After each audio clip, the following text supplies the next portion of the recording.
Wise news, খবরের সত্যাসত্য 24 ঘন্টা। শত্রুঘ্ন সিনহা জানেই না একমাত্র মেয়ের বিয়ের কথা। তোমার থেকে এটা আশা করিনি। সমাজ মাধ্যমে ট্রোলের মুখে সোনাক্ষী।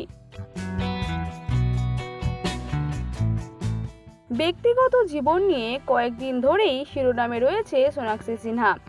জানা গিয়েছে আগামী 23শে জুন তিনি তার প্রেমিক জহির ইকবালকে বিয়ে করতে চলেছেন। মুম্বাইয়ের এক বিলাসবহুল হোটেলে তার ব্যবস্থা করা হয়েছে।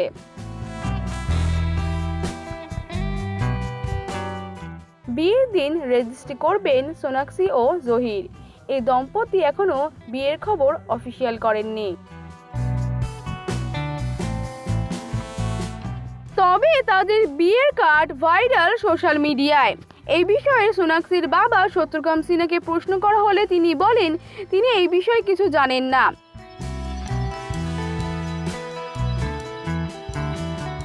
শত্রুঘ্ন সিনহা থেকে এমন উত্তর পাওয়ার পর কৌতুক অভিনেতা সুনীল পাল এই নিয়ে প্রতিক্রিয়া জানিয়েছেন। সোশ্যাল মিডিয়ায় ভিডিও শেয়ার করেছেন তিনি। এতে তিনি বলেছেন এটা বন্ধুদের জন্য ব্রেকিং নিউজ হবে, কিন্তু শত্রুঘ্ন সিনহার জন্য এটি হৃদয় বেদরক খবর। তিনি সারা জীবন মেরে ইয়ার্কি সাদি গিয়েছেন, কিন্তু নিজের মেয়ের বিয়ের খবরই জানেন না।